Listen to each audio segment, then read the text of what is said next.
Una de las primeras cosas que hizo Jorge Mario Bergoglio tras ser nombrado papa fue escribir una carta dirigida a este barrio, el barrio judío de Roma. El destinatario, el rabino jefe de la capital italiana. El pontífice ha prometido estrechar su relación con los judíos. Francisco continúa así la senda marcada por sus antecesores Juan Pablo II y Benedicto XVI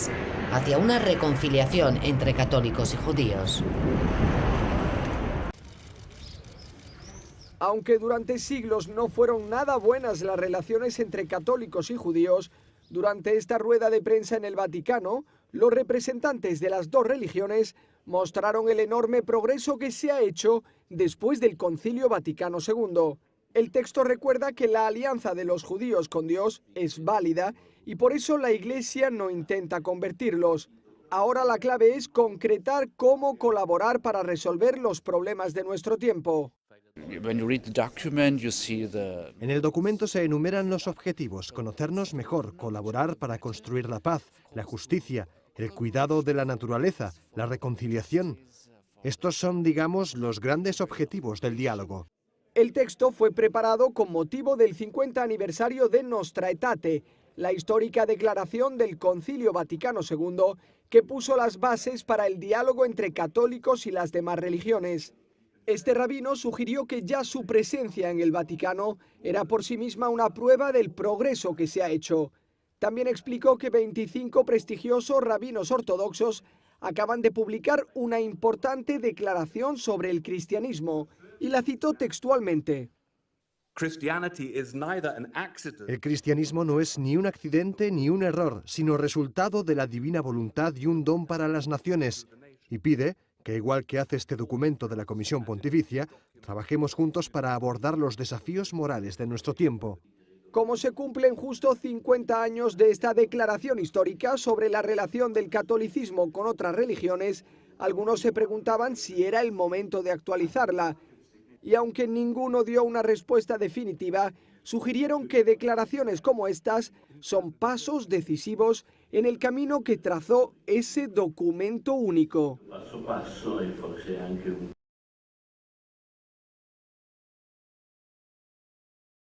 Capítulo 12. El Concilio Cuarto Toledano. Declara sacrílegos y excomulgados a obispos y clérigos que apoyen a los judíos. Una de las causas principales del triunfo lento pero progresivo del imperialismo judaico en los últimos 1900 años ha sido la mala memoria de los cristianos y gentiles, prestos siempre a olvidar el pasado y a no tomar en cuenta que la historia es la maestra de la vida.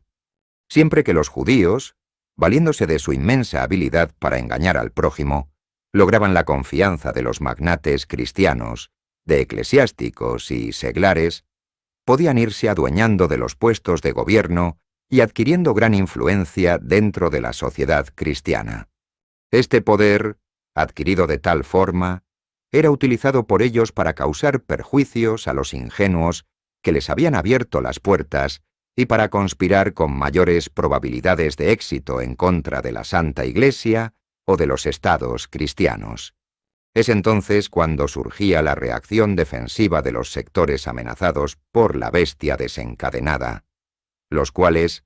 tras difíciles luchas y después de vencer innumerables obstáculos,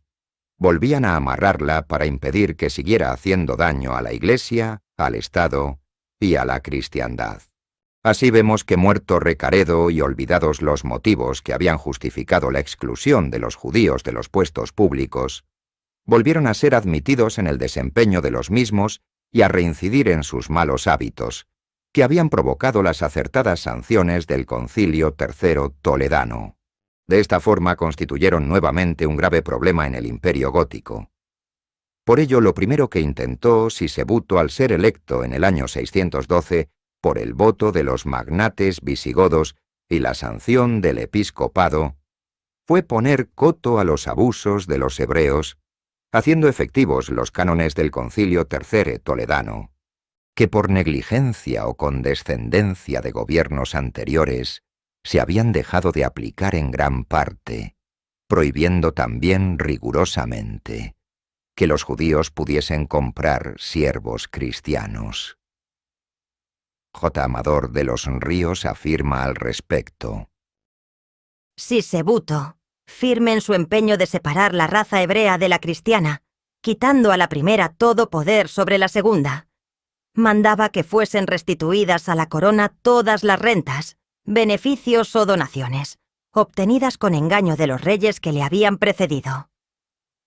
Manifestando el citado historiador que con su afán de restablecer en todo su vigor las disposiciones de Recaredo, Sisebuto se ganaba para sí la aprobación del episcopado y el aplauso de los católicos, y en cambio la pertinaz oposición de los israelitas, ya calificados con el duro título de pravedad judaica. Por fin, Sisebuto se resolvió a extirpar el mal de raíz, eliminando de su imperio a esa comunidad de extranjeros perniciosos que no dejaba vivir en paz ni a la nación visigoda ni a la grey hispano-latina,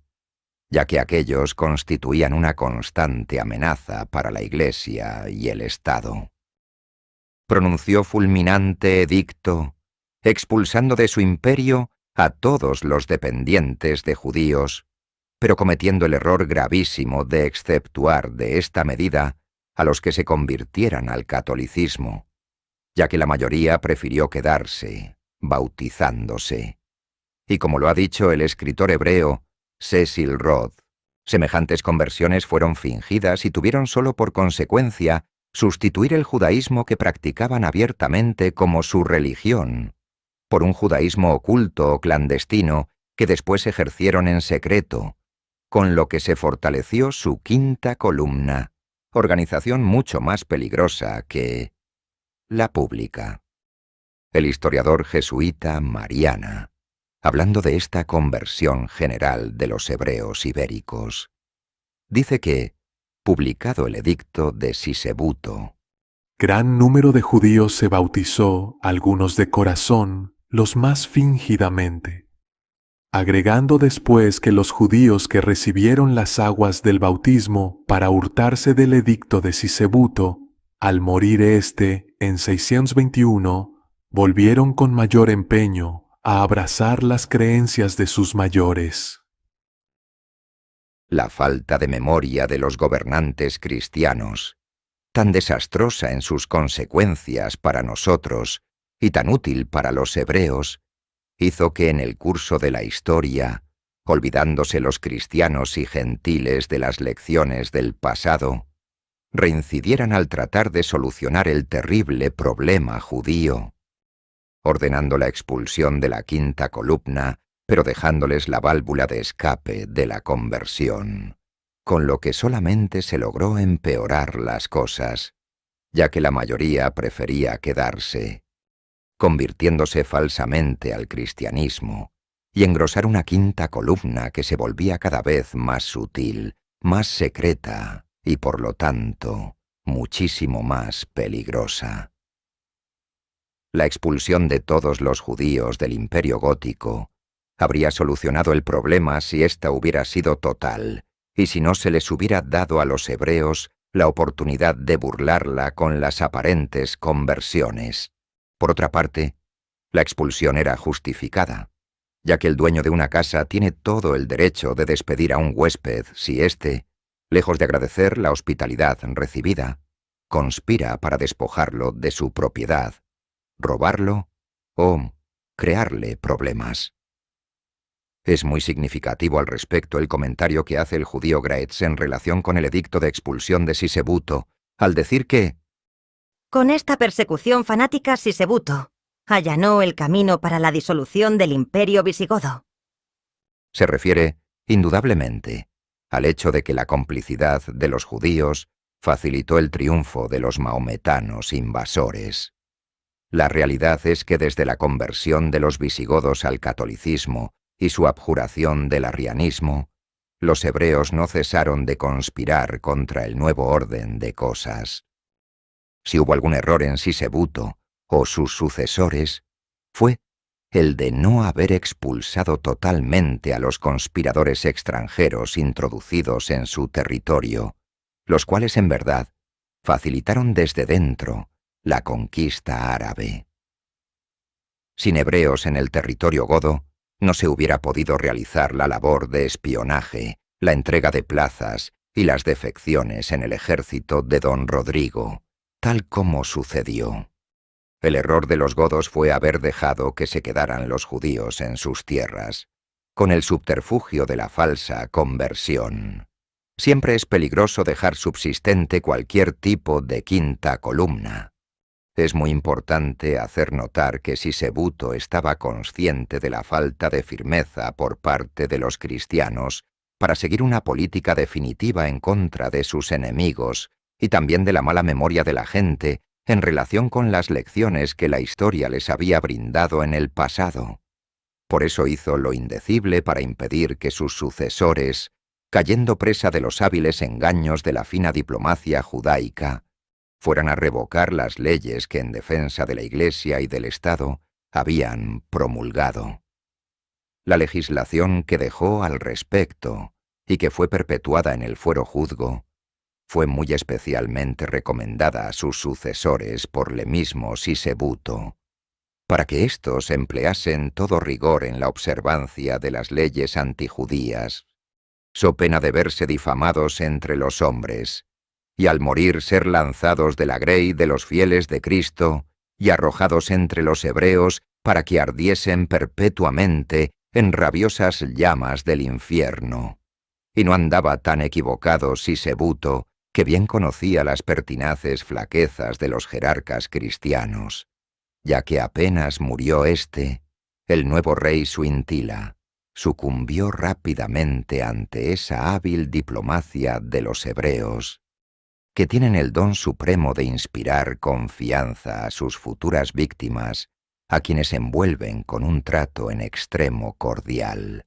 fingiendo una amistad y una lealtad que encubre sus negros propósitos y haciéndose aparecer como víctimas de las más infames injusticias. Lograron con sus clásicos enredos ganarse a Suintila, quien, haciendo a un lado las exhortaciones de Sisebuto a sus sucesores para que no modificaran las leyes antijudías de defensa del reino, e ignorando las maldiciones lanzadas contra quienes las desacatasen, repudió toda la legislación antihebrea, y con ella el edicto de expulsión de los judíos, pudiendo los falsos conversos que así lo quisieron volver a practicar en público su judaísmo y regresar al país del que habían sido expulsados. A este respecto, el judío Graetz, mejor informado que el padre Mariana de los asuntos internos del judaísmo, dice que a pesar del bautismo, los judíos conversos no habían abandonado su religión. Graetz no hace la insinuación que hace Mariana de que aunque la mayoría se hubiera convertido fingidamente, algunos lo hubiesen hecho de corazón. Por otra parte, sigue diciendo Graetz que en la época del filosemita Suintila, el acto del bautismo era considerado suficiente en este período, pero nadie se preocupaba por investigar si los conversos todavía retenían sus antiguas costumbres y usos. El noble rey, Suintila, fue sin embargo destronado por una conspiración de los nobles y del clero, que pusieron en su lugar a Cisenando, dócil instrumento de ellos. Aquí el judío Graetz hace mención a un estado de cosas que es ideal para los falsos conversos del judaísmo, a cuya virtud se acepta que con el solo bautismo ya se convirtieron en sinceros cristianos, sin que nadie se preocupe de investigar si los conversos y sus descendientes practican el judaísmo en secreto. Esta es precisamente la situación actual de los descendientes de los falsos conversos, que actúan libremente como poderosa quinta columna dentro de la Iglesia, causando daños catastróficos a la cristiandad, sin que nadie abra una investigación efectiva para descubrir quiénes judaizan en secreto, tanto porque de la gran mayoría ya se ha perdido el rastro de su origen judío, como porque no existe una policía especial encargada de investigarlo. En cambio, en otras épocas de la monarquía visigoda, Se vigilaba con cuidado a los conversos y a sus descendientes para descubrir quiénes practicaban ocultamente el rito judaico. Es natural que al amparo de la protección de su Intila, los judíos recuperaran gran poder en el reino, haciendo peligrar de nuevo las instituciones cristianas, lo que explica y justifica la conspiración del clero católico para derrocar al traidor monarca, elogiado, claro está, por los hebreos. San Isidoro de Sevilla, otro de los más ilustres padres de la Iglesia, fue el caudillo de esta nueva lucha contra la sinagoga de Satanás, quien después del derrocamiento del infidente Suintila y de la coronación de Sisenando, organizó y dirigió el Concilio IV Toledano, tan autorizado en doctrina eclesiástica. Lo más grave de esta situación era que los conversos del judaísmo y sus descendientes, siguiendo su tradicional costumbre, hacían ingresar a sus hijos al sacerdocio católico para que pudieran incluso escalar y obtener las sedes episcopales, empleándolas para ayudar a los judíos en sus conjuras contra la fe católica, caso típico de la actividad de la quinta columna hebrea introducida en la Iglesia, cuya acción destructora se ha seguido manifestando hasta nuestros días. En otros casos, los hebreos recurrían al sistema iniciado por su predecesor el judío Simón el Mago, comprando los favores de los clérigos, que aunque no eran judíos subterráneos, vendían su apoyo a la causa del demonio, al igual que su antecesor Judas Iscariote, uno de los 12 elegidos. La traición, encumbrada en las altas esferas de la Santa Iglesia, provocó la indignación del Concilio Cuarzo Toledano y de su caudillo, San Isidoro de Sevilla, llevando a los metropolitanos y obispos, reunidos a consignar en los sagrados cánones, una serie de disposiciones no solo tendientes a conjurar a tiempo la amenaza judaica, sino también a refrenar y castigar las traiciones en el alto clero, más peligrosas para la Santa Iglesia y para los estados cristianos que ningunas otras. Así, entre los cánones aprobados con tales fines, destacan los siguientes. Canón 58. De aquellos que prestan auxilio y favor a los judíos en contra de la fe de Cristo. Es tal la codicia de algunos que por ella se separan de la fe conforme expresó el apóstol, como que muchos aún de entre los sacerdotes y legos, recibiendo dones de los judíos, fomentaban su perfidia patrocinándolos, los que no sin razón se conocen ser del cuerpo del antecristo, puesto que obran en contra de Cristo. Cualquier obispo, presbítero o seglar que en adelante les prestare apoyo a los judíos contra la fe cristiana, bien sea por dádivas, bien por favor, se considerará como verdaderamente profano y sacrílego, privándole de la comunión de la Iglesia católica, y reputándole como extraño al reino de Dios, pues es digno que se separe del cuerpo de Cristo el que se hace patrono de los enemigos de este Señor. Debe haber sido muy grave la amenaza nacida para la Iglesia y la sociedad cristiana por la complicidad de obispos y presbíteros con los judíos, enemigos capitales de la cristiandad, para que el sabio y santísimo varón Isidoro de Sevilla, padre de la Iglesia,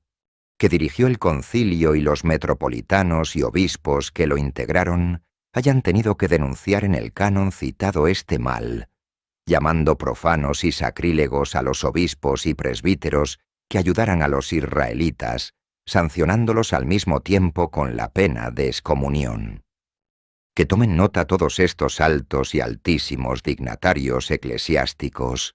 que más que servir a la Santa Iglesia están ayudando actualmente a los judíos, enemigos capitales de Cristo, o a las empresas judaicas como la masonería y el comunismo, y que se den cuenta de la grave responsabilidad en que están incurriendo y el gravísimo pecado que están cometiendo. Como es sabido, los concilios toledanos tienen gran autoridad en la Santa Iglesia católica, y sus disposiciones fueron incluso trasladadas a la legislación civil. Así, las ordenanzas y sanciones del canon acabado de transcribir fueron trasladadas al fuero juzgo, que se promulgó con la aprobación de la Santa Iglesia. Se ordena: por lo que debemos siempre conseguir que el engaño de los judíos no haya manera de crecer en forma alguna, ni que practiquen, sus establecimientos, estatutos, leyes, los cuales están excomulgados. Por lo tanto, establecemos en esta ley que ningún hombre que sea de cualquier religión, orden o dignidad, o que pertenezca a nuestra corte, ni ningún hombre pequeño o grande, ni ningún hombre de cualquier nación, o de cualquier linaje, ni ningún príncipe ni poderosos traten o deseen de corazón amparar a los judíos que no se quisieron bautizar, porque siguen en su fe y en sus costumbres, ni a los que fueren bautizados y se tornaren a su perfidia y a sus malas costumbres. Que nadie ose defenderlos con su poder en cosa alguna, ya que compartirían en su maldad. Que nadie haga esfuerzos por ayudarlos, ni de razón, ni de hecho, ya que iría en contra de la santa fe de los cristianos, ni intente, ni diga, ni toque cosa contra ella, la fe, ni en secreto, ni abiertamente. Y si alguno deseare hacerlo, y este es obispo, clérigo, de orden o lego, que se le pruebe la culpa, sea separado de la compañía de los cristianos, sea excomulgado por la Iglesia, y pierda la cuarta parte de toda su hacienda, pasando ésta al rey. En esta forma, sancionaron en esos críticos tiempos la Santa Iglesia y el Estado católico, con la aprobación de la primera, a los cómplices del judaísmo en el seno de la Iglesia y en las altas jerarquías del propio clero. Volviendo al otro, al concilio toledano, vamos a transcribir lo ordenado por el Canon 59, que se refiere directamente a los judíos, que habiéndose convertido al cristianismo, fueren después descubiertos en sus secretas prácticas del judaísmo. Al efecto, dice el canon citado: muchos judíos admitieron la fe cristiana por algún tiempo, y ahora, blasfemando de Cristo, no solo se entregan a los ritos judaicos, sino que hasta llegan a ejecutar la abominable circuncisión, acerca de los cuales, y a consulta del piadosísimo y religiosísimo príncipe señor nuestro rey Sisenando, decretó este santo concilio, que semejantes transgresores, corregidos por la autoridad pontificial, sean vueltos al culto del dogma cristiano, de modo que aquellos a quienes no enmienda la voluntad propia, les refrene el castigo sacerdotal. Y respecto a las personas a quienes circuncidaron, se ordena que si son hijos suyos, sean separados de la compañía de sus padres, y sus siervos, por la injuria que se cometió en su cuerpo, se les conceda la libertad. Aunque tanto Cecil Rhodes como otros judíos afirman que las conversiones en sí mismas eran fingidas, coincidiendo en ello con el historiador jesuita Mariana y con lo asentado en diversos documentos medievales de fidelidad indiscutible, para la Iglesia, mientras no se probara que el cristiano converso practicaba en secreto los ritos hebreos, era tenido por cristiano sincero, al menos en los primeros tiempos. Después se empezaron a considerar como sospechosos de criptojudaísmo a todos los israelitas convertidos al cristianismo y a sus descendientes, porque se pudo comprobar que, salvo algunas excepciones, todos se convertían fingidamente y transmitían su religión oculta de padres a hijos. No es, pues, extraño que en el Canon 59, acabado de citar, se tomaran medidas para evitar que los criptojudíos, falsos conversos, transmitieran a sus hijos el rito hebreo, separándolos de ellos con ese fin. Con el mismo objeto, el Santo Concilio, Cuarto Toledano, aprobó su Canon 60, que según el compilador Tejada y Ramiro, se refiere a los judíos llamados relapsos, es decir, a los cristianos que reincidían en el delito de practicar el judaísmo en secreto. Dicho canon dice: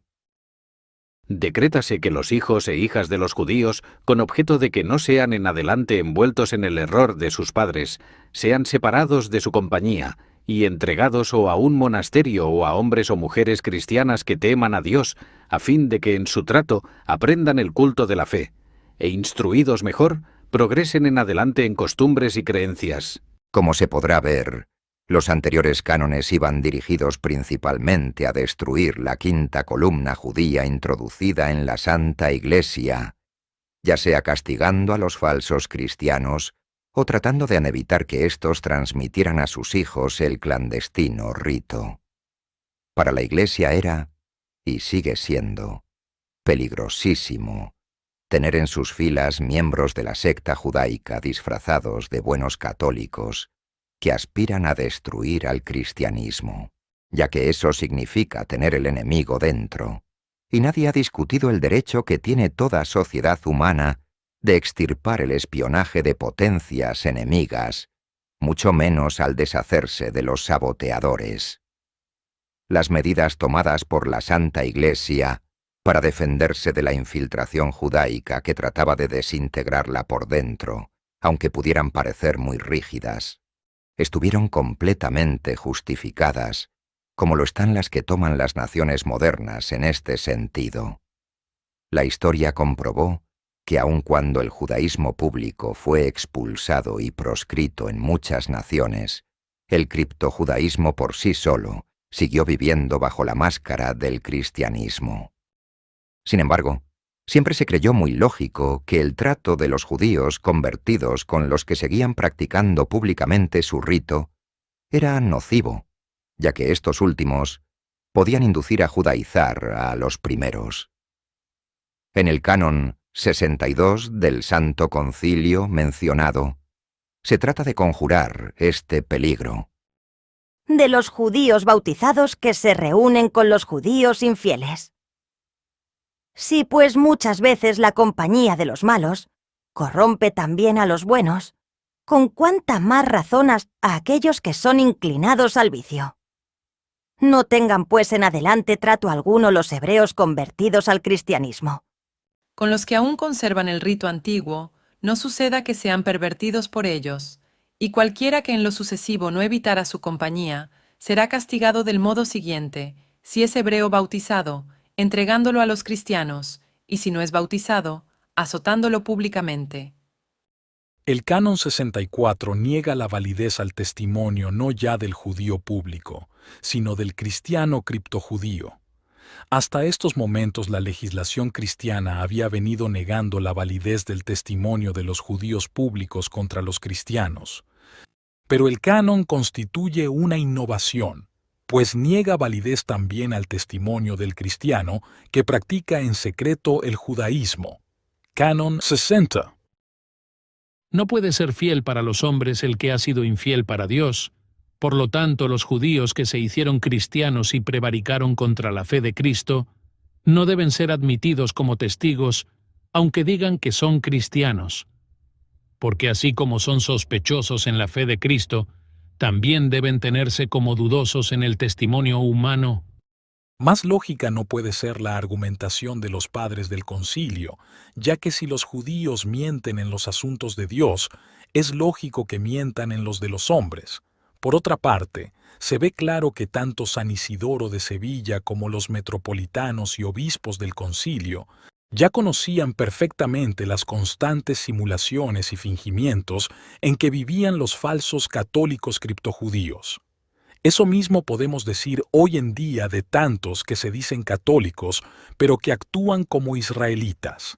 A pesar de esta tremenda lucha defensiva de la Santa Iglesia y del Estado cristiano en contra de las infiltraciones peligrosas de la quinta columna judaica,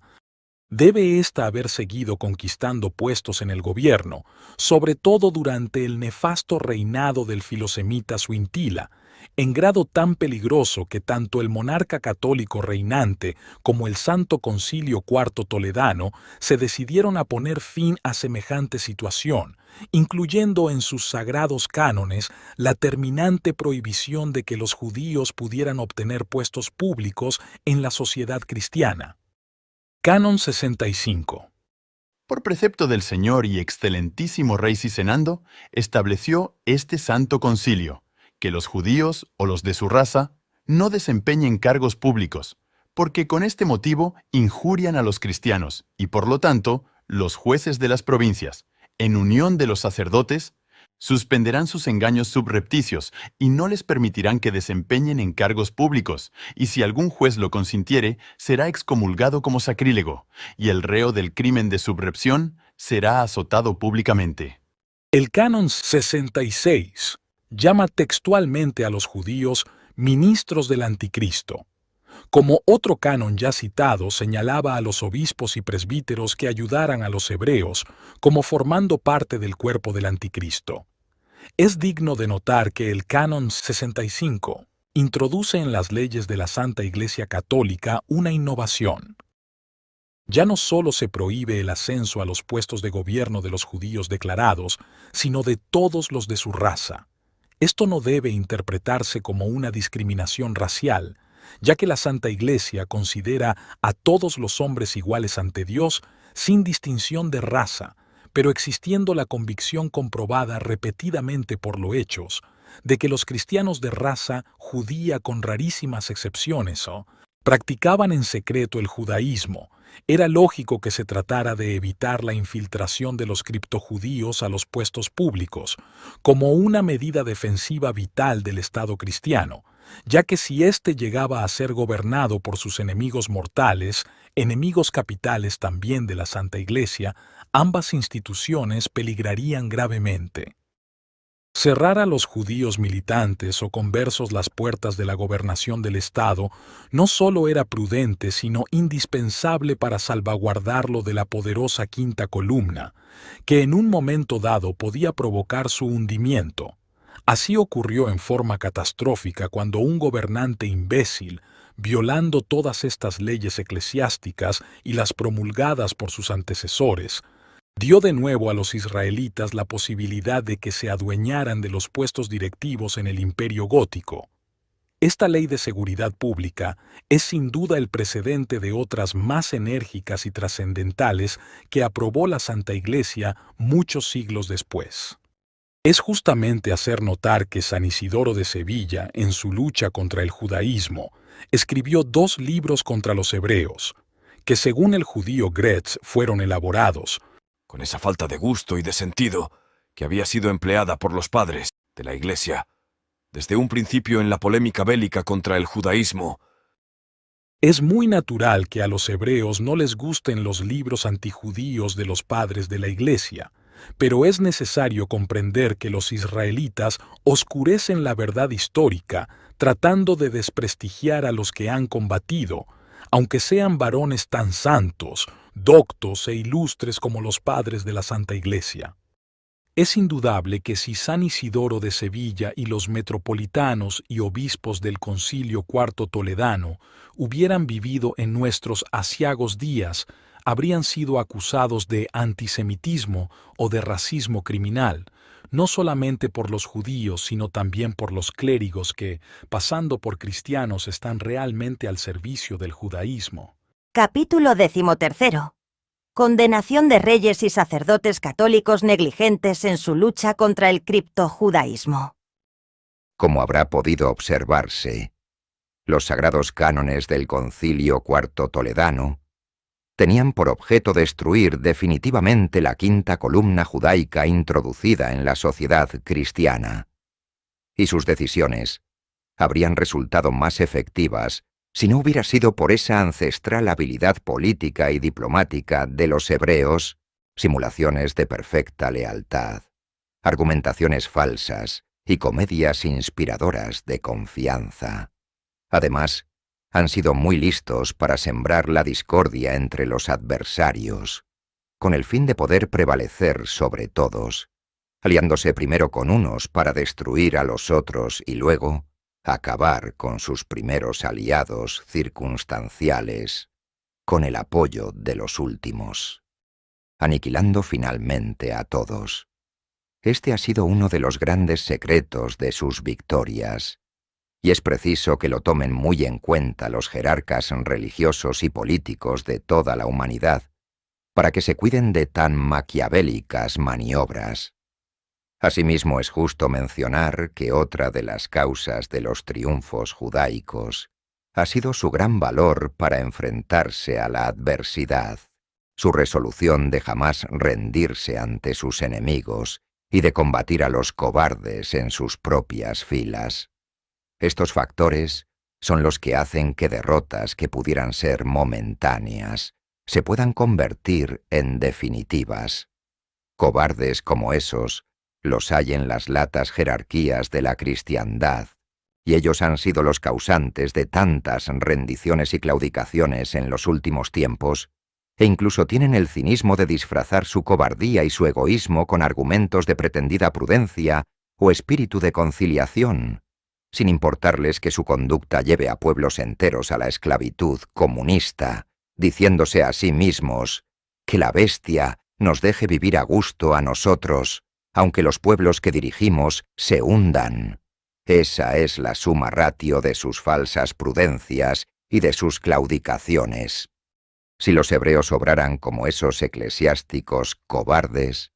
su derrota hubiera sido definitiva en el imperio gótico, al venírseles encima el desastre que les causó el cristianismo triunfante en el Concilio IV Toledano. Pero lejos de rendirse, como quisieran hacerlo ahora los cobardes, siguieron luchando con ardor y fanatismo, preparando el momento de iniciar nueva batalla que les diera las posibilidades de triunfar.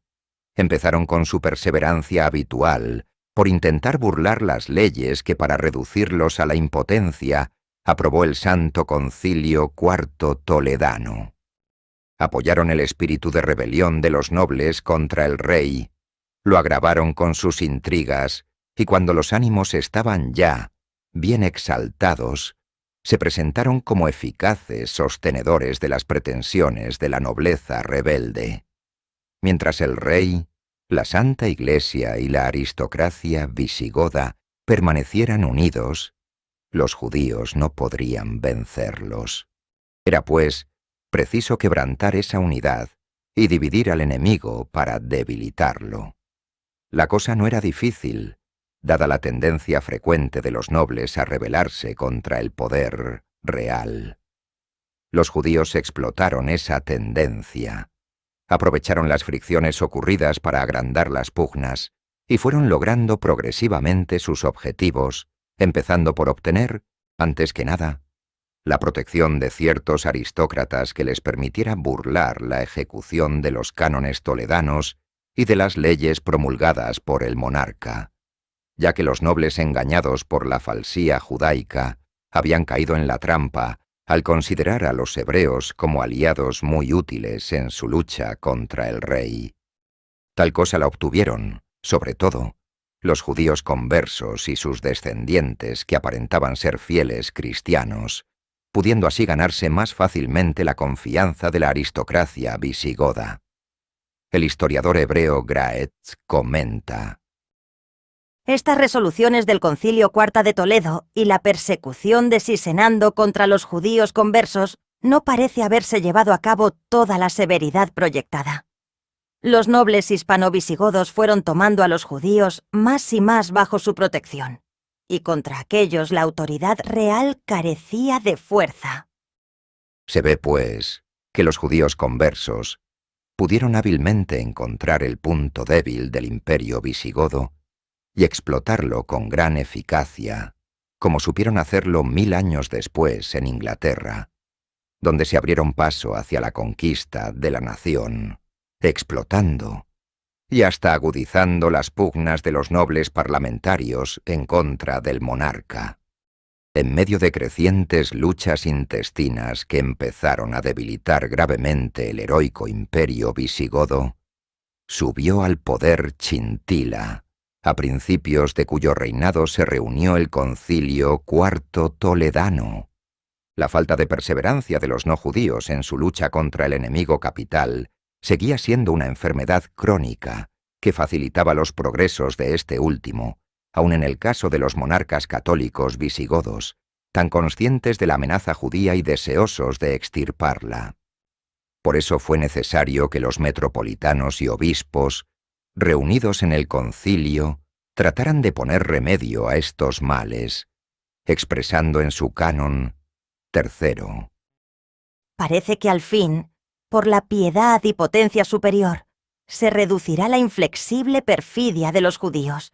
pues se sabe que por inspiración del sumo Dios, el excelentísimo y cristianísimo príncipe, inflamado del ardor de la fe, en unión de los sacerdotes de su reino, ha determinado arrancar de raíz las prevaricaciones de aquellos, no permitiendo vivir en su reino al que no sea católico. Mas debe decretarse por nuestro cuidado y con gran vigilancia, que su ardor y nuestro trabajo, adormecido algunas veces, no se resfríe en las posteriores, por lo cual promulgamos con él, de corazón y boca, sentencia concorde que ha de agradar a Dios, y al mismo tiempo también sancionamos, con consentimiento y deliberación de sus próceres e ilustres, que cualquiera que en los tiempos venideros aspirare a la suprema potestad del reino, no suba a la regia sede, hasta tanto que entre los demás sacramentos de las condiciones haya prometido no permitir que los judíos violen esta católica fe. Es decir, los judíos convertidos al cristianismo fingidamente, y que no favorecerá de ningún modo a su perfidia, ni llevado de ninguna negligencia o codicia, neglects aut cupiditate. Abrirá paso para la prevaricación a los que caminan a los precipicios de la infidelidad, sino que hará que subsista firme para en adelante, lo que con gran trabajo se ha adquirido en nuestro tiempo, pues se hace un bien sin efecto, si no se provee con su perseverancia. Y si después de hecho esto, y de ascender al gobierno del reino, faltare a esta promesa, sea anatema maranatam, en la presencia del sempiterno Dios, y sirva de pábulo al fuego eterno, y en compañía de él, cualquiera sacerdotes o cristianos que estuviesen envueltos en su error. Nosotros, pues, decretamos estas cosas presentes, confirmando las pasadas que acerca de los judíos se ordenaron en el Sínodo Universal, Concilio Ecuménico, porque sabemos que en éste se prescribieron las cosas necesarias que pudieron sancionarse por su salvación, por lo cual juzgamos que debe valer lo que entonces se decretó. Más dura no podía ser la catilinaria lanzada en contra de los reyes y de los clérigos católicos que desatendían la lucha, ahora dirigida no ya contra los judíos públicos, sino en contra de la traición de los cristianos de origen judío, llamados judaizantes, siendo de notar que mientras hasta estos momentos las condenaciones y sanciones de los santos concilios de la Iglesia habían sido lanzadas en contra de los obispos y sacerdotes que ayudaban a los judíos, sirviéndoles de cómplices, ahora se lanza también fulminante excomunión en contra de los sacerdotes que simplemente carezcan de perseverancia y muestren negligencia en la lucha sin cuartel sostenida por la Santa Iglesia en contra del criptojudaísmo. Se ve, por tanto, que los metropolitanos y obispos del Santo Concilio, a la vez que conocían perfectamente la perfidia del enemigo judaico, sabían muy bien las debilidades y la falta de perseverancia de los jerarcas civiles y religiosos de la cristiandad para sostener tan justa lucha. Es curioso, sin embargo, hacer notar que todavía en este concilio se reducen a combatir la negligencia de los sacerdotes, sin mencionar la de los obispos, quizá debido a que siendo estos últimos quienes aprobaron estas disposiciones, no se atrevieron a incluirse los mismos entre los merecedores de tales sanciones. No obstante, en lo sucesivo,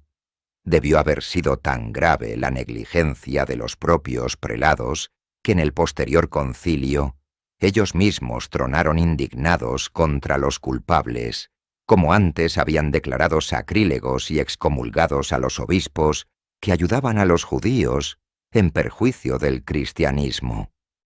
También es importante notar que este canon vuelve a hablar de los que por codicia abren paso a la prevaricación de los judíos conversos, siendo indudable que los sobornos simoníacos desempeñaron capital papel en las intrigas judaicas, lo cual parece confirmar precisamente el canon siguiente, que es el cuarto. Por lo tanto, cualquiera que se hiciera imitador de Simón, autor de la herejía simoníaca, para obtener los grados de las órdenes eclesiásticas, no por la gravedad de costumbres, sino por dádivas y por ofertas, etc. Fue el judío Simón el Mago el que inició dentro de la Santa Iglesia esta política de soborno que, precisamente por él, fue denominada simonía. Y en el transcurso de los siglos, pudo comprobarse que los conversos del judaísmo y sus descendientes,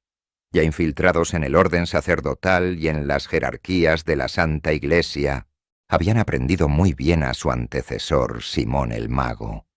comprando dignidades eclesiásticas o vendiendo a su vez objetos de la Santa Iglesia, según lo denunciaron repetidamente la Santa Inquisición y las autoridades eclesiásticas. Es digno de notar el comentario que hace el historiador israelita Graetz en relación con la orden dada por el rey Chintila y aplaudida por el Concilio IV Toledano de no permitir que habitaran en el gótico reino quienes no fueran católicos, disposición dirigida manifiestamente contra los hebreos, diciendo: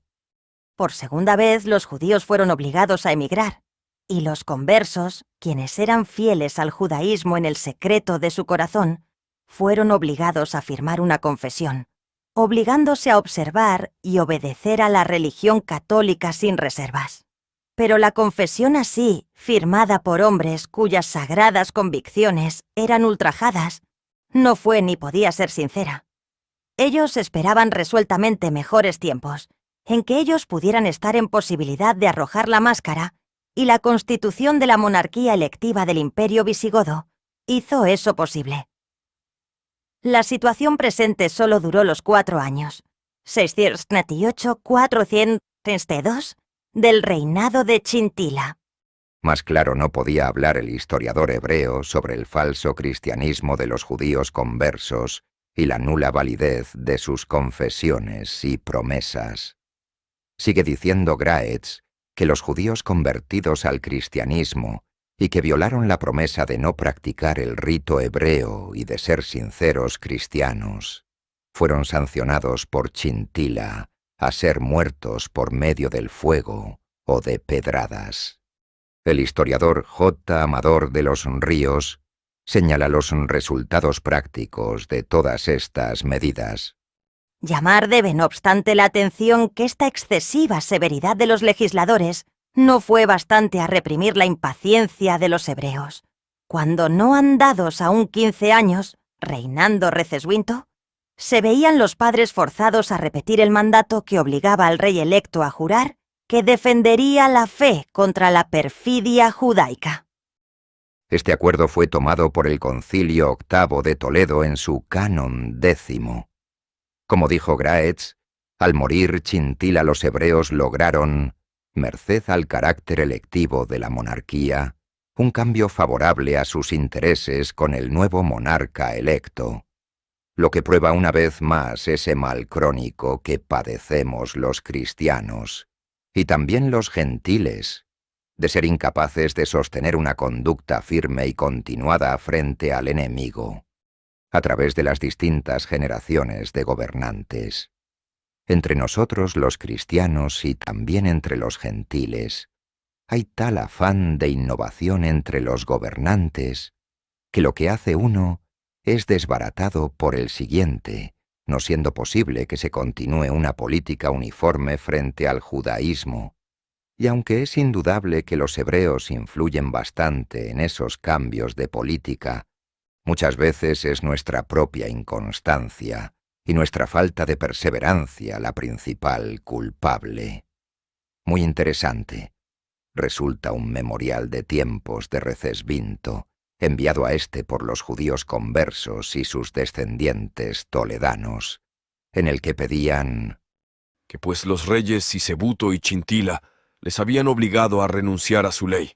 y vivían ya en todo como cristianos, sin engaño ni dolo, se les eximiera de comer carne de puerco. Y esto, decían, más porque su estómago no la llevaba, por no estar acostumbrado a tal vianda, que por escrúpulo de conciencia. Empero, es preciso anticipar que siglos después, cuando la persecución inquisitorial puso en peligro de muerte al criptojudaísmo,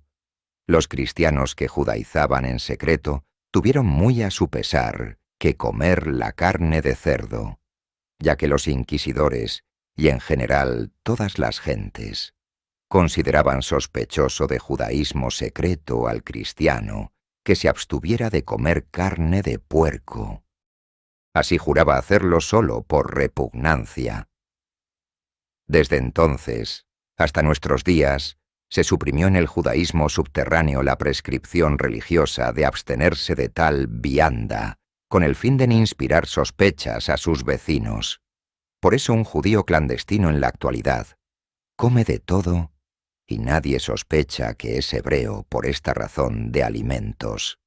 Solo uno, que otro fanático, entre los cristianos marranos, sigue absteniéndose de comerla. Desgraciadamente, no se puso una barrera eficaz para impedir que los conversos del judaísmo y sus descendientes pudieran introducirse en el clero. Y a medida que más se infiltraban, aumentaban los casos de simonía en un grado tan alarmante que el Concilio VIII Toledano tuvo que combatir este vicio de origen judaico con toda energía, señalando en su Canon III que algunos han pretendido comprar la gracia del Espíritu Santo dando un vil precio, para recibir la sublime cumbre de la gracia pontifical, olvidándose de las palabras de San Pedro a Simón el Mago: tu dinero sea contigo en perdición, porque juzgaste poseer el don de Dios por dinero. Luego, adopta sanciones para los que incurran en tal delito. Dice el escritor israelita Graetz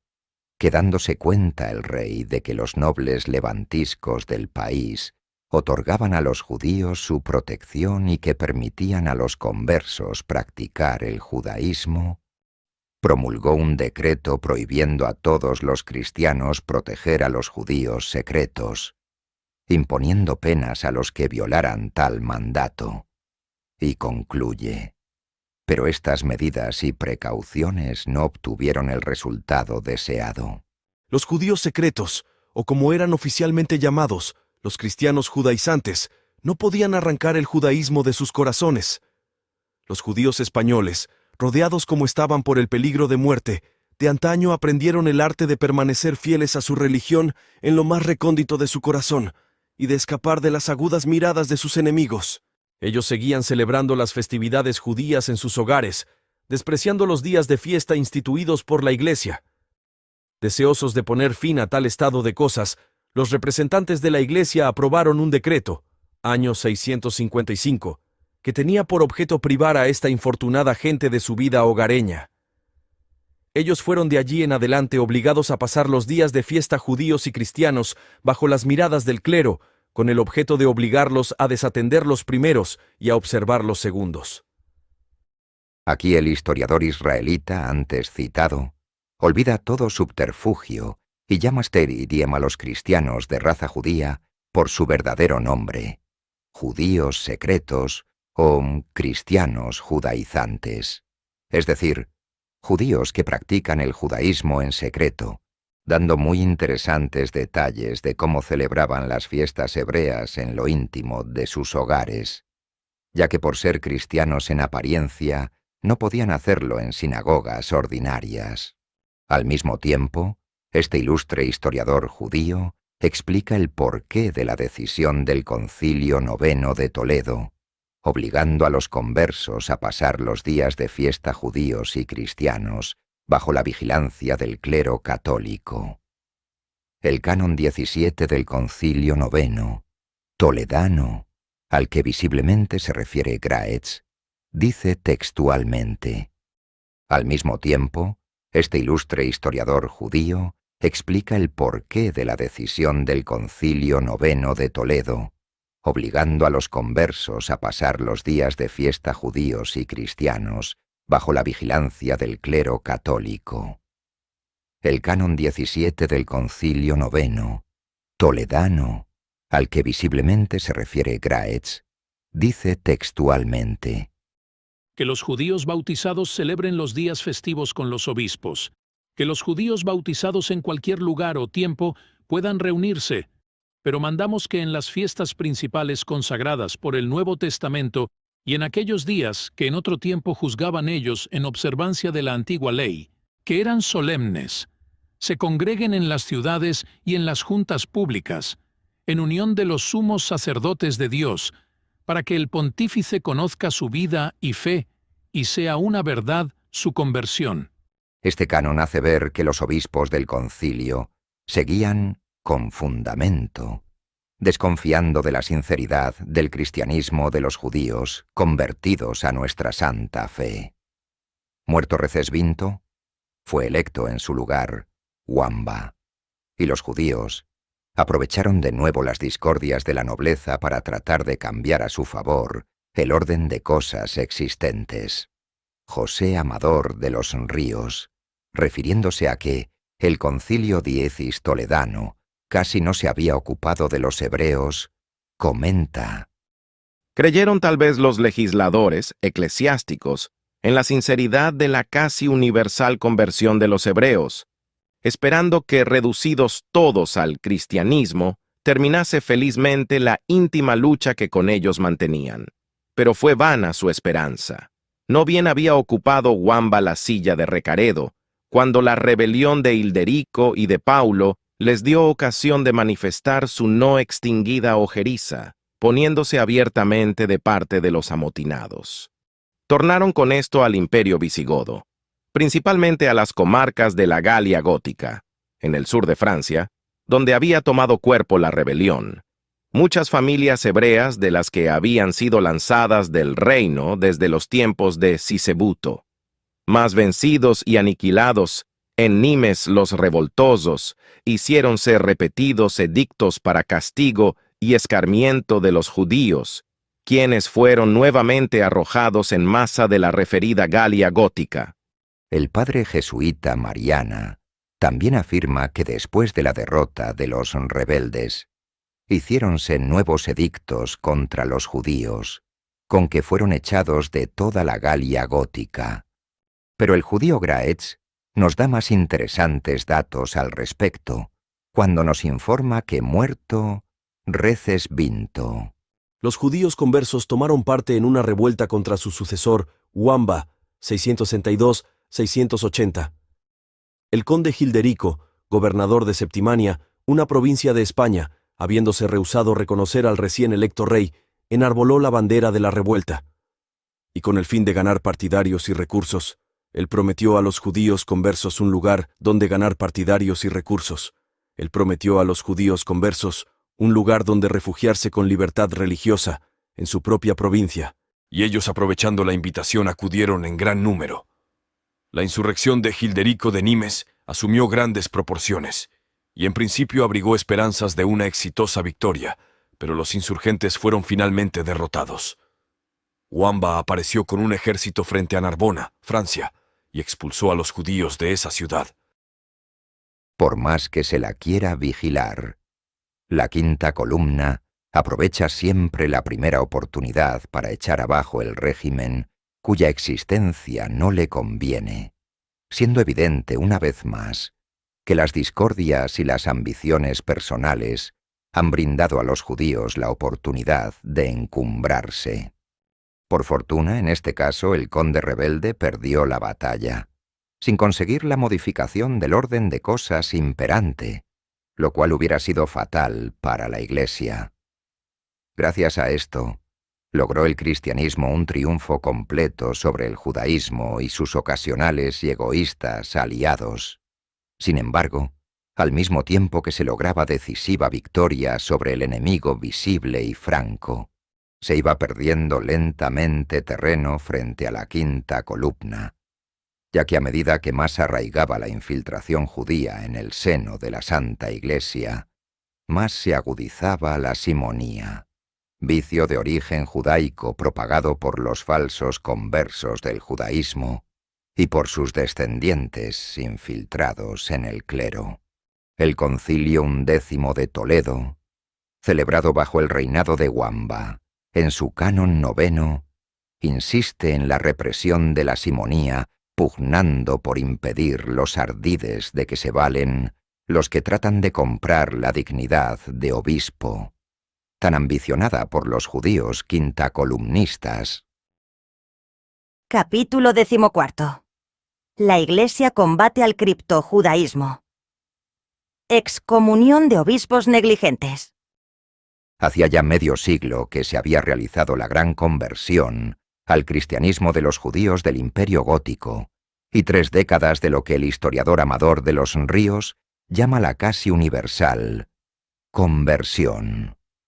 No obstante, el reino de Recaredo estaba infestado y minado por doquier de falsos cristianos que practicaban el judaísmo en secreto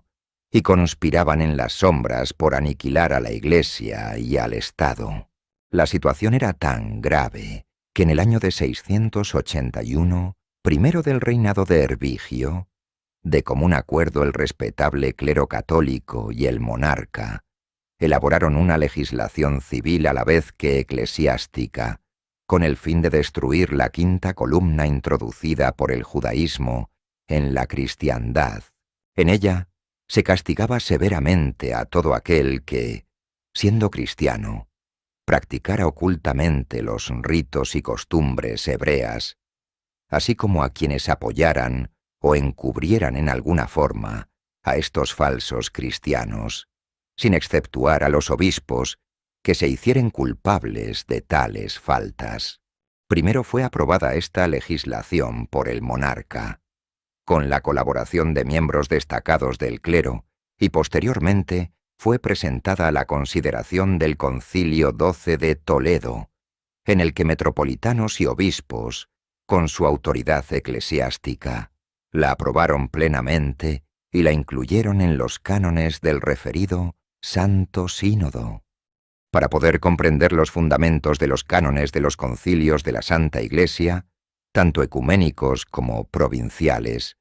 que trataron de solucionar el terrible problema judaico y el presentado en particular por la quinta columna introducida en la sociedad cristiana, es preciso tomar en cuenta que tanto en la antigüedad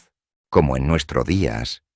ninguna nación ha tolerado que un grupo de extranjeros la traicionen, haciendo labor de espionaje y sabotaje en beneficio de potencias extrañas y abusando de la hospitalidad que se les ha brindado generosamente en su territorio. En la antigüedad, todos los pueblos, sin excepción, castigaban con la pena de muerte a tales espías y saboteadores, y en los tiempos modernos, por lo general, también. Si a ello añadimos que la quinta columna judía introducida en las naciones cristianas y gentiles, además de hacer labor de espionaje y sabotaje, ha desplegado, a través de los siglos, un trabajo de conquista interna provocando guerras civiles que han costado millones de vidas y hasta ha asesinado, en su propia casa, a quienes generosamente les abrieron sus fronteras, robándolos o tratando de esclavizarlos. Es por ello indudable que las llamadas colonias judías en los estados cristianos y gentiles sean mucho más peligrosas y más dañinas para los territorios en que están instaladas que las vulgares organizaciones de espionaje y sabotaje. Y si a los miembros de éstas se les ha castigado con la pena de muerte sin distinción de raza, religión o nacionalidad, ¿por qué habría de hacerse una excepción en beneficio de los hebreos y del tipo de quinta columna más peligroso, dañino y criminal? ¿Qué privilegio tienen los israelitas para que cuando cometen un delito de alta traición, espionaje, sabotaje o conspiración contra el pueblo que les da albergue, se les perdone y no se les castigue como se hace con los espías de otras razas o nacionalidades? Todos los pueblos tienen derecho natural a la legítima defensa, y si unos inmigrantes extranjeros, haciendo mal uso de la hospitalidad que se les ha brindado, los ponen a esos pueblos en el terrible dilema de vida o muerte. Dichos extranjeros perniciosos son los únicos responsables de las medidas que los pueblos traicionados y amenazados tomen en contra de los quintacolumnistas. Así lo comprendió la Santa Iglesia, y así lo comprendieron los monarcas cristianos. En algunos concilios, como luego veremos, hasta se dijo claramente que los culpables de tales crímenes eran acreedores a la pena de muerte. Pero, por lo general, en vez de aplicar tal sanción tan común y justificada en esos caos, la Santa Iglesia y los reyes cristianos hicieron una excepción con los hebreos, perdonándoles la vida una y centenares de veces, comprometiendo con ello peligrosamente su futuro y su derecho de vivir en paz y con libertad en su propio territorio, y en uso de tan excepcional benevolencia, para evitar que las quintacolumnas judías pudieran hacer todo el daño que intentaban. En vez de suprimirlas radicalmente, recurrieron a una serie de medidas que, perdonándoles la existencia, les redujeran, sin embargo, a la impotencia para que no pudieran causar daño al pueblo que les daba albergue, y con tal fin, los diversos concilios de la Iglesia y las bulas de los papas fueron aprobando una serie de cánones y leyes, tales como poner a los judíos una señal que los distinguiera de los miembros de la nación en cuyo territorio vivían, para que estos últimos se cuidaran de las actividades subversivas de los israelitas contra la Iglesia y el Estado, señales que variaron desde rayarles, raparles, la cabeza, hasta obligarlos a usar un gorro, un vestido o un distintivo especial, San Benito. En otros casos, la legislación canónica y los mandatos pontificios ordenaron que se les confinara en barrios especiales llamados guetos, que se les prohibiera adquirir puestos de gobierno o jerarquías dentro de la Iglesia para impedirles llevar adelante su labor de conquista y dominio del pueblo que, por desgracia, les había abierto sus fronteras. A los reincidentes alguna vez se les ejecutaba, pero en la mayor parte de los casos se les perdonaba la vida una vez más, reduciéndose a castigarlos con la confiscación de bienes, con la expulsión del país o con penas más leves como la de los azotes, ahora fuera de uso, pero en otros tiempos tan común en todos los pueblos de la tierra. Como estas peligrosas quintacolumnas judías siguieron conspirando una y otra vez contra los pueblos cristianos y contra la Santa Iglesia, ésta, en vez de recurrir al expediente definitivo de aniquilarlas usando la pena de muerte, como todo pueblo lo hace con los espías y saboteadores profesionales, trató de suprimirlas por medios más suaves, reduciendo a la impotencia a los adultos y tomando a los niños inocentes para que fueran educados en conventos o en casas de cristianos honrados, para, en esta forma, luego de 2 o 3 generaciones, quedara extirpada la amenazadora quinta columna judía sin tener que recurrir a las ejecuciones en masa de esos maestros en el arte del espionaje, del sabotaje y de la traición. Sin embargo, es necesario reconocer que esta benevolencia excepcional que usaron, tanto la Santa Iglesia como los monarcas cristianos y los jerarcas del mundo islámico, no les dio resultado, ya que, además que las medidas de represión que tomaron contra los quintacolumnistas parecieron odiosas, los judíos se valieron siempre de infinidad de ardides para burlar las medidas tendientes a maniatarlos e impedir que siguieran haciendo tanto mal. Se valieron del soborno, comprando a precio de oro a los malos jerarcas civiles y eclesiásticos, para que convirtieran en letra muerta los cánones y leyes vigentes, o recurrieron a infinidad de intrigas para librarse de ese control tendiente a reducirlos a la impotencia, provocando nuevas revueltas, urdiendo cada vez más peligrosas conspiraciones. Para poder entender la justificación de todas las leyes canónicas, que estudiaremos en el curso de esta obra, y de todas las medidas tendientes a salvaguardar a los pueblos de la acción conspiradora de esos extranjeros dañinos, es preciso que tomemos en cuenta todo lo anterior, con lo cual entenderemos que la Santa Iglesia, lejos de ser cruel, como afirman los israelitas, fue en extremo benévola con ellos, y quizá fue esa extrema benevolencia la que permitió a los judíos hacer grandes progresos en su labor de conquistar y esclavizar a los pueblos, como está ocurriendo actualmente en los desgraciados países dominados por la dictadura totalitaria del socialismo judaico. Situación catastrófica esta, que hubiera ocurrido muchas centurias antes, si la Iglesia no hubiera tomado siquiera las medidas preventivas que estudiaremos en el resto de la presente obra. Hechas estas justas aclaraciones en defensa de la doctrina y de la política seguidas a través de los siglos por la Santa Iglesia, pasaremos a ocuparnos de lo aprobado al respecto en el Concilio Duodécimo de Toledo. En el pliego presentado por el rey Hervigio al Santo Sínodo se señala lo siguiente: Reparad, reverendísimos padres y honorables sacerdotes de los ministerios celestes. Por eso me presento con efusión de lágrimas en la venerable reunión de vuestra paternidad, para que con el celo de vuestro régimen se purgue la tierra del contagio de la maldad. Levantaos, os ruego, levantaos, desatad las ligaduras de los culpables, corregid las costumbres deshonestas de los transgresores, haced ver la disciplina de vuestro fervor contra los pérfidos, y extinguid la mordacidad de los soberbios, aliviad el peso de los oprimidos, y lo que es más que todo esto, extirpad de raíz la peste judaica, que cada día va creciendo con mayor furor. Examinad también con la mayor detención las leyes que nuestra gloria promulgó hace poco contra la perfidia de los judíos.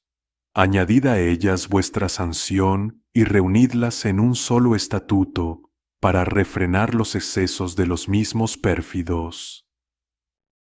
Es interesante notar que entre las calamidades que eran denunciadas al mencionado sínodo, se considera como la más grave de todas la de la peste judaica, que cada día iba creciendo en proporción alarmante.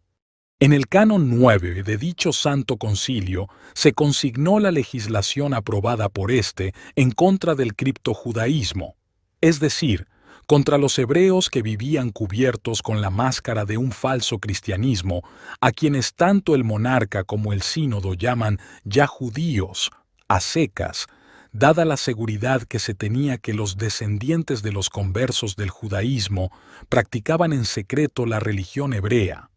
Puesto que debe recordarse que para estas fechas estaba proscrito totalmente el judaísmo en el Imperio Gótico, y que sólo podía existir clandestinamente. Del citado canon, que comprende toda la legislación antihebrea citada, tomaremos solamente las partes más importantes al tema que nos ocupa. Canon 9. Confirmación de las leyes promulgadas contra la maldad de los judíos, siguiendo el orden de los distintos títulos en que se hallan, cuyo orden se enumera en este canon. Hemos leído en títulos distintos las leyes que nuevamente ha promulgado el glorioso príncipe acerca de la execrable perfidia de los judíos, y las hemos aprobado con examen severo, y porque dadas con razón han sido aprobadas por el sínodo, serán observadas en adelante irrevocablemente en contra de sus excesos. A continuación se transcriben las leyes que, aprobadas, pasan a formar parte integrante del mencionado canon 9,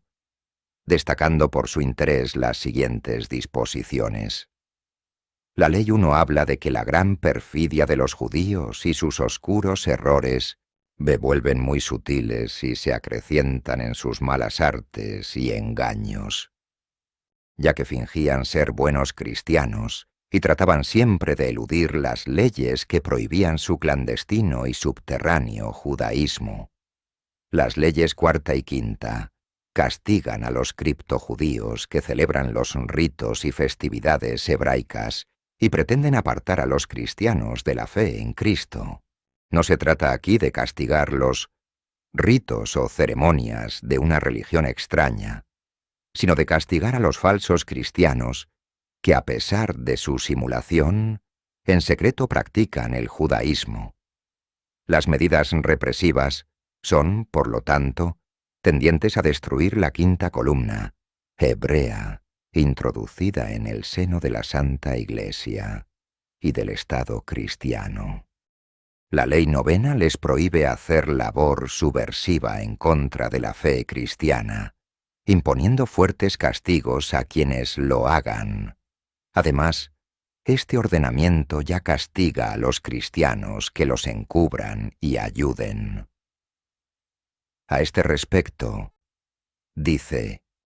Si algún judío enseñare a alguno de estos, de los que ha hecho apartarse de la ley de Cristo,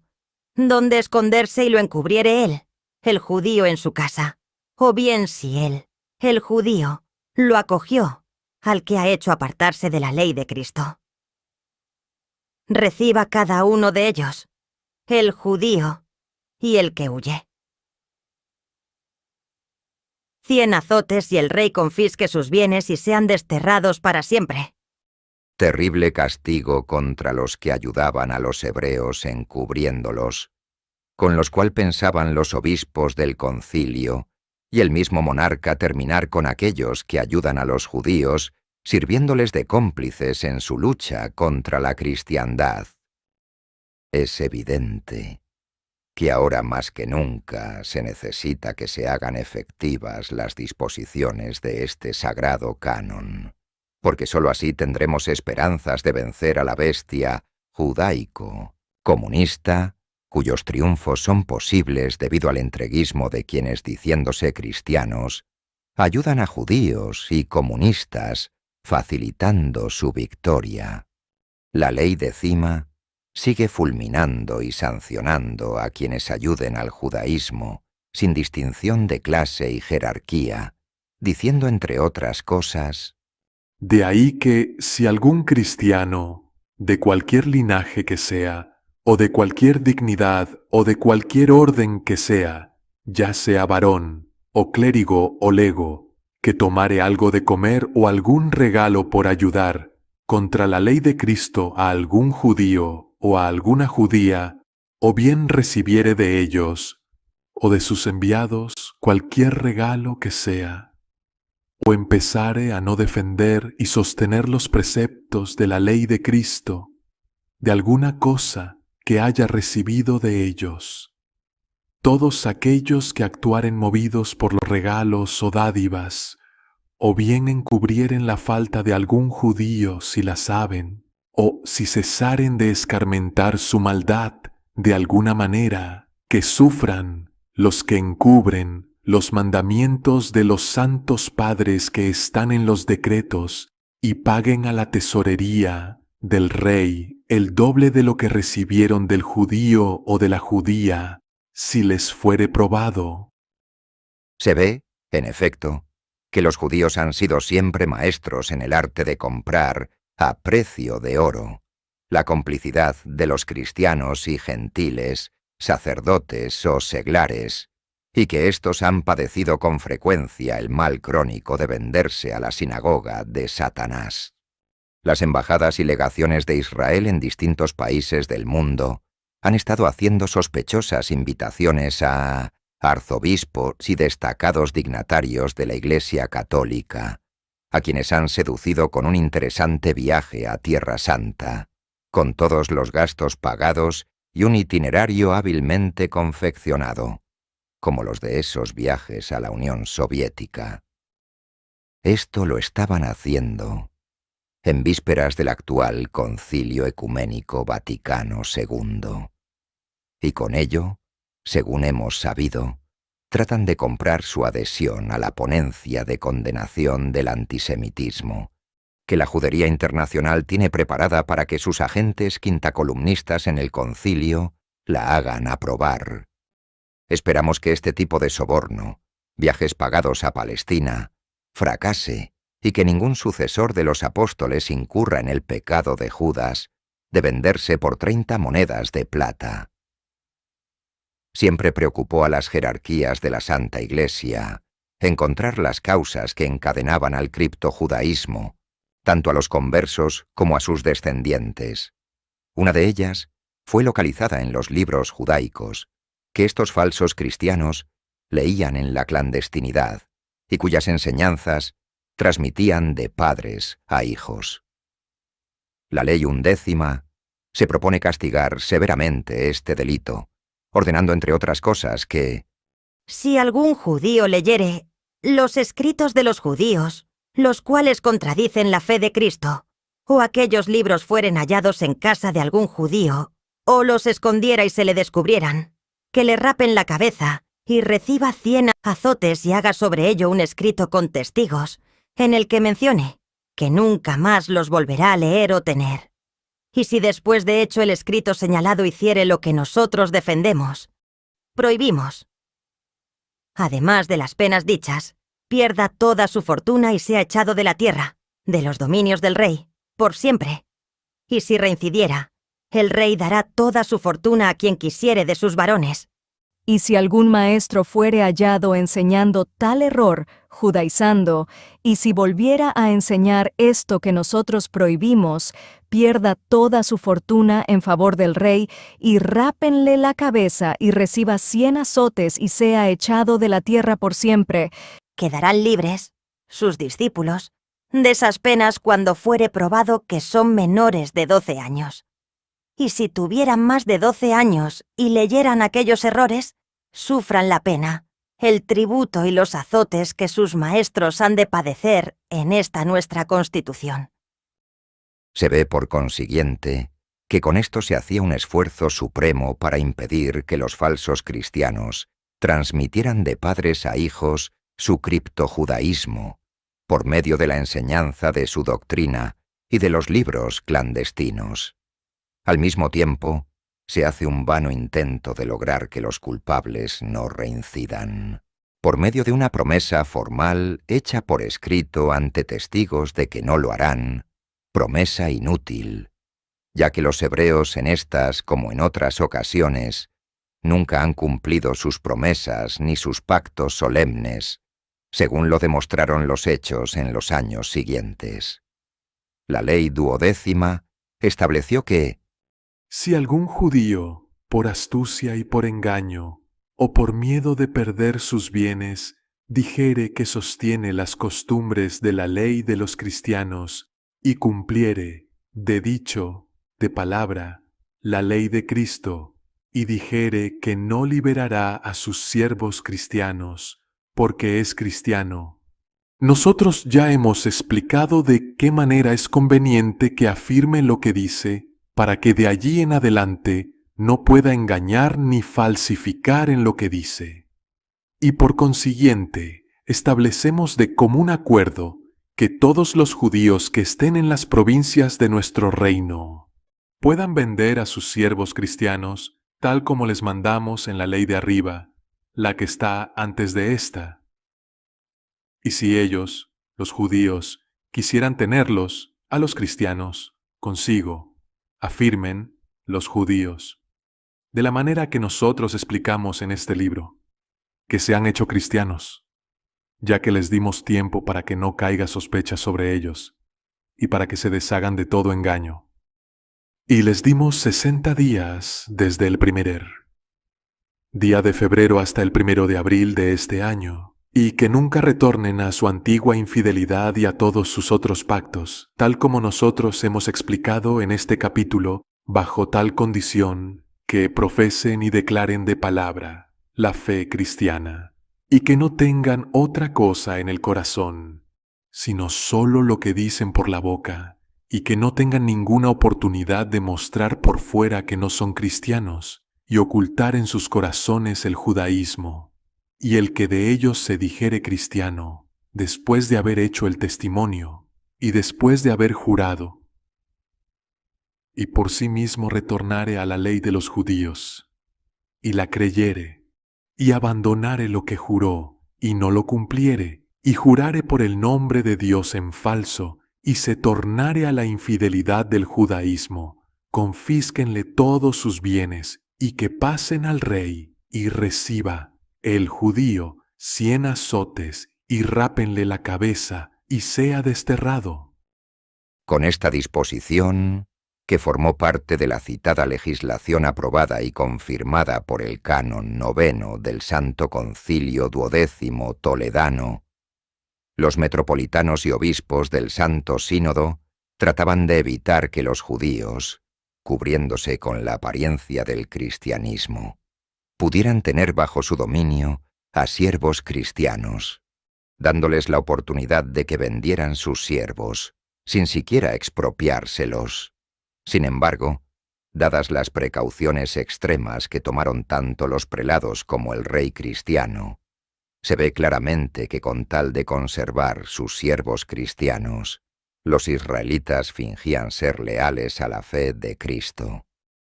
mientras en secreto seguían siendo judíos y formando parte de esa destructora quinta columna judaica introducida en la cristiandad. Por eso, se les amenazaba con severísimas penas al descubrirlos haciendo tal cosa, en un vano intento de asegurar la conversión sincera de los hebreos y de sus descendientes y el aniquilamiento de la peligrosa quinta columna. Desgraciadamente, ni la Santa Iglesia ni el monarca cristiano pudieron lograr ambos anhelos. Lo único que ocurrió fue que con la experiencia que iban adquiriendo, al darse cuenta de las imprudencias o indiscreciones que los descubrían, los falsos cristianos ocultaron en forma cada vez más eficaz su judaísmo subterráneo, refinando los métodos de simulación a tal punto que, a través de los siglos, llegaron a la perfección posible en ese arte. Por otra parte, el Santo Concilio Duodécimo de Toledo ya se ocupa de un problema que habría de atraer la atención de los pueblos cristianos y también la de los musulmanes, el de obligar a los hebreos a llevar una señal especial que los distinguiera del resto del pueblo, para que éste pudiera cuidarse de sus engaños y de su labor subversiva. Aquí, el Santo Concilio aprueba que se les rape la cabeza, con lo cual los señalaba como peligrosos criptojudíos, en forma quizá más eficaz que la que emplearon después otras instituciones cristianas y musulmanas, y últimamente los nazis, con la famosa estrella judaica cosida en sus vestidos. Los gorros, los trajes especiales o las estrellas podrían quitárselas, pero la rapada de la cabeza, difícilmente. A todos nos espantaría, en el siglo XX, una semejante disposición aprobada por un santo concilio de la Iglesia, pero quienes conozcan el peligro mortal que para el resto del mundo ha significado siempre y sigue significando esta cuadrilla de criminales judíos, se mostrarán más tolerantes y comprensivos. Estas señales, usadas en distintas épocas, fueron formas eficaces para que los falsos cristianos, quintacolumnistas del judaísmo, pudieran ser distinguidos y para que los verdaderos discípulos de Cristo pudieran cuidarse de sus venenosas actividades. Si en nuestros días hubiera una forma de reconocerlos a tiempo, estarían incapacitados para realizar tan eficazmente su labor de traición y engaño, que ha puesto a tantos pueblos en las garras del comunismo asesino. Volviendo al Santo Concilio Duodécimo Toledano, señalaremos que entre las prescripciones aprobadas en su Canón 9 figuran las leyes 14ª y 15ª que establecen el texto de abjuración del judaísmo y a la vez el texto del juramento de fidelidad al cristianismo. Ambos fueron empleados en el que, por desgracia, fue un estéril intento de asegurar la sinceridad de esas falsas conversiones. A pesar de todas las medidas tomadas para evitarlo, el judío trata de ejercer actividades de dominio en todo pueblo que le abre sus puertas, o sea, sobre quienes le brindaron hospitalidad. La ley 17ª trata, precisamente, de poner fin a una parte de esas actividades de dominio, prohibiendo a los israelitas, entre otras cosas, que no se atreva a apoderarse o mandar o coaccionar, o a mandar o vender o a tener poder sobre los cristianos, de ninguna manera. ordenando castigos para los judíos que violaren esta ley y también para los nobles, varones con puesto público, que violándola dieren a los hebreos dominio sobre los cristianos. Desgraciadamente, los judíos azuzaron el espíritu rebelde de la aristocracia visigoda en contra del monarca para ganarse la protección de la primera, anulando en gran parte la eficacia de estas leyes. Otra medida aprobada por el Santo Concilio para destruir a la quinta columna está incluida en la ley 18ª, que establecía un verdadero espionaje contra los cristianos descendientes de judío, en el seno mismo de su hogar, al obligar a sus siervos cristianos a que denunciaran sus prácticas judaicas, ofreciéndoles como premio de tal denuncia su libertad de servidumbre. La citada ley, refiriéndose a los mencionados siervos, ordena que en cualquier tiempo, cualquiera que se proclamase, se reconociere y dijere y jurare que es cristiano, o que se ha hecho cristiano, y descubriere la infidelidad de sus señores, y él negare su error, en aquella hora salga libre públicamente, con todo su peculio, y tenga la posibilidad de legarlo. Quizá de todas las medidas citadas hasta ahora, tendientes a destruir el critojudaísmo en el seno de la sociedad cristiana, la acabada de mencionar fue la más eficaz, ya que era lógico que un siervo, que era casi un esclavo, tuviera siempre interés en recobrar su libertad a cambio de denunciar las prácticas judaicas clandestinas de sus amos, solamente cristianos en apariencia. Aquí, los prelados del Santo Concilio Toledano dieron un paso decisivo, porque a partir de esa disposición, los quintacolumnistas iban a tener que cuidarse en su propio hogar de sus mismos siervos, que en cualquier momento podrían descubrir su judaísmo subterráneo y denunciarlo. Por desgracia, los falsos cristianos criptojudíos encontraron un medio para ocultar su judaísmo secreto, aún en el propio hogar, y la medida de los prelados fue insuficiente para destruir a la quinta columna, tornándose el criptojudaísmo cada vez más hermético y más oculto, como lo veremos en posteriores capítulos.